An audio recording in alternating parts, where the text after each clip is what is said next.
Assalamualaikum warahmatullahi wabarakatuh. Perkenalkan, saya Sehatin Nasiro, CGP Angkatan 4 dari kelas 96, berasal dari SMP Negeri 1 Tongas, Kabupaten Probolinggo. Kali ini saya akan mempresentasikan tentang modul 3.1.A.9 koneksi antar materi tentang pemimpin pembelajaran. Saya difasilitasi oleh Ibu Fasilitator, yaitu Ibu Murwati Widiani MM yang super hebat. Kemudian pendamping praktek saya adalah Bapak Babun MPD. Saya lanjut, dalam modul kali ini, dalam modul 3.1.A9 ada beberapa pertanyaan pemantik, yaitu 10 pertanyaan mulai 1 sampai 10 nanti akan saya bahas satu persatu setelah tayangan panduan pertanyaan untuk membuat rangkuman kesimpulan pembelajaran. Saya lanjut pertanyaan satu demi satu. Dalam sebuah kata bijak oleh Bob Talbot, yaitu mengajarkan anak menghitung itu baik, namun mengajarkan mereka apa yang berharga atau utama adalah yang terbaik. Teaching kids to count is fine, but teaching them what count is best. Dari Bob Talbot. Dari kutipan di atas, menurut saya, sebagai seorang guru, kita tidak hanya mengajarkan ilmu saja, akan tetapi juga mengasuh kecerdasan spiritual, emosional, serta kecerdasan matematis anak, agar mereka mampu meraih kebahagiaan, kesuksesan, dan kebahagiaannya sendiri. Pertanyaan yang pertama, bagaimana pandangan Ki Hajar Dewantara dengan filosofi Pratap Triloka memiliki pengaruh terhadap bagaimana sebuah pengambilan keputusan sebagai seorang pemimpin? Adapun Pratap Triloka dalam pendidikan sebagai sistem among yang diusung oleh KHD antara lain 1. Ing ngarsa sung tulodo, ing madya mangunkarsa tuturi handarayani. Pratap Triloka akan memiliki pengaruh. Yang pertama, guru akan menjadi teladan bagi muridnya. Yang kedua, guru memiliki hubungan komunikasi yang baik dengan murid. Dan yang ketiga, guru harus mampu mendorong minat dan bakat murid. Berikutnya, pertanyaan kedua, bagaimana nilai-nilai yang tertanam dalam diri kita berpengaruh kepada prinsip-prinsip yang kita ambil dalam pengambilan suatu keputusan. Nilai-nilai yang tertanam dalam pengambilan sebuah keputusan adalah 1. Meyakini akan kemahabesaran Allah yang selalu membimbing hambanya. Yang kedua, memahami potensi diri dalam mengambil keputusan. Yang ketiga, memahami asas kebermanfaat bagi kepentingan bersama. Yang keempat, memahami 9 langkah-langkah pengambilan dan pengujian keputusan. Yang terdapat di dalamnya adalah 4 paradigma pengambilan keputusan dan 3 prinsip resolusi dalam dilema etika. Dan yang kelima adalah mengimplementasikan sikap kreatif, sportif, dan kolaboratif. Pertanyaan yang ketiga, bagaimana kegiatan terbimbing yang kita lakukan pada materi pengambilan keputusan berkaitan dengan kegiatan coaching atau bimbingan yang diberikan pendamping atau fasilitator dalam perjalanan proses pembelajaran kita, terutama dalam pengujian pengambilan keputusan yang telah kita ambil. Apakah pengambilan keputusan tersebut telah efektif? Masihkah ada pertanyaan-pertanyaan dalam diri kita atas pengambilan keputusan tersebut? Hal-hal ini tentunya bisa dibantu oleh sesi coaching yang telah dibahas pada modul 2. Pada kegiatan refleksi terbimbing terkait dengan kegiatan coaching yang saya lakukan, memberikan hal positif pada diri saya, terutama dalam upaya coaching yang memberdayakan potensi diri seorang coachee dalam mengatasi permasalahannya. Bukan hanya itu, dari fasilitator akhirnya saya mampu membedakan antara coaching, monitoring, dan konseling yang sebelumnya saya masih merasa belum memahami perbedaannya.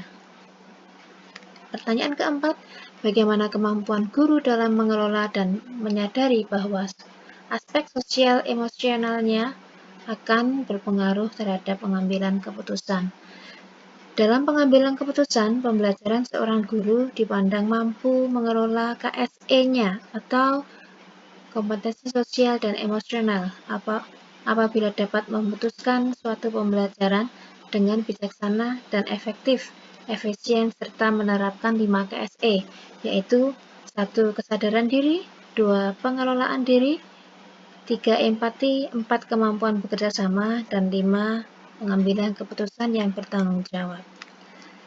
Pertanyaan kelima, bagaimana pembahasan studi kasus yang fokus pada masalah moral atau etika kembali kepada nilai-nilai yang dianut oleh seorang pendidik. Dalam pembahasan studi kasus pada modul tentang coaching dan pengambilan keputusan sebagai pemimpin pembelajaran, seorang pendidik akan mengambil 9 langkah pengambilan dan pengujian keputusan, 4 paradigma, dan 3 prinsip resolusi, agar kasus yang ada dapat teratasi dengan tepat dan efektif.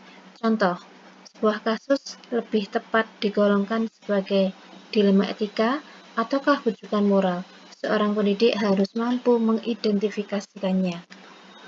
Pertanyaan keenam, bagaimana pengambilan keputusan yang tepat? Tentunya berdampak pada terciptanya lingkungan yang positif, kondusif, aman, dan nyaman. Pengambilan keputusan yang tepat akan berdampak pada terciptanya lingkungan yang positif, kondusif, aman, dan nyaman, tidak terlepas dari teknis pengambilan keputusan, yakni dengan menguji 4 paradigma.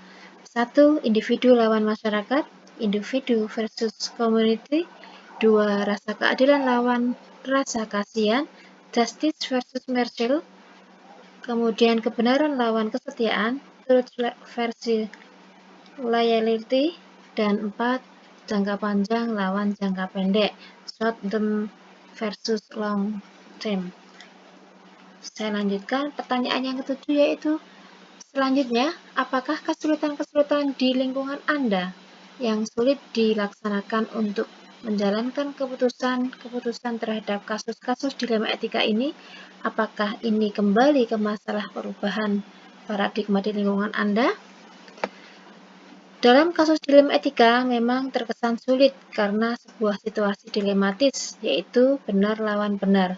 Di samping juga memperhatikan nilai kultur dan budaya masyarakat setempat, paradigma berpikir, serta skala prioritas, sehingga membutuhkan kecermatan dalam uji pengambilan keputusan, yaitu 9 hal. Yang pertama, mengenali nilai-nilai yang saling bertentangan. 2. Menentukan siapa yang terlibat dalam situasi ini. 3. Kumpulkan fakta-fakta yang relevan dengan situasi ini. 4. Pengujian benar atau salah. 5. Pengujian paradigma benar lawan benar. 6. Melakukan prinsip resolusi. 5. Investigasi opsi trilema. 7. Investigasi opsi trilema. 8. Membuat keputusan. Dan 9. Lihat lagi keputusan dan refleksikan. Pertanyaan ke-8. Dan pada akhirnya, apakah pengaruh pengambilan keputusan yang kita ambil ini dengan pengajaran yang memperdekakan murid-murid kita? Pengaruh dari keputusan yang diambil dengan pengajaran yang memerdekakan murid adalah akan semakin mendukung merdeka belajar bagi murid dan semakin menggali potensi diri, minat, dan bakat pada murid. Dengan demikian, guru sebagai among mampu mengambil keputusan yang berpihak kepada murid. Pertanyaan ke-9, bagaimana seorang pemimpin pembelajaran dalam mengambil keputusan dapat mempengaruhi kehidupan atau masa depan muridnya? Guru adalah ibarat petani yang sedang menggarap ladang untuk menyamaikan bibit unggul untuk kemudian dikembangkan lagi menjadi tanaman yang berdaya guna tinggi. Begitupun murid, ibarat benih dalam ladang pendidikan, akan selalu bersinergi dengan petaninya. Oleh karenanya, petani, dalam hal ini guru, sangat berpotensi mempengaruhi dan membentuk karakter dalam kehidupan dan masa depan murid. Pertanyaan yang ke-10 terakhir, apakah kesimpulan akhir yang dapat Anda tarik dari pembelajaran modul materi ini dan keterkaitannya dengan modul-modul sebelumnya. Guru sebagai pengambil keputusan memiliki peran sentral dalam mengajar dan mendidik anak, terutama dari budi pekertinya dalam menciptakan budaya positif yang tumbuh di sekolah, didukung dengan pembelajaran berdiferensiasi yang memberikan keleluasaan bagi murid untuk memenuhi kebutuhan belajarnya. Pembelajaran yang memberi kompetensi sosial dan emosional atau KSE yang mengikuti alur mendidik secara sosial dan emosional. Kemudian coaching, yakni pembelajaran yang memberdayakan potensi diri murid dalam rangka mengoptimalkan kemampuan murid secara tepat. Demikian presentasi dari saya. Sekian dan terima kasih. Guru penggerak, guru bergerak, Indonesia maju.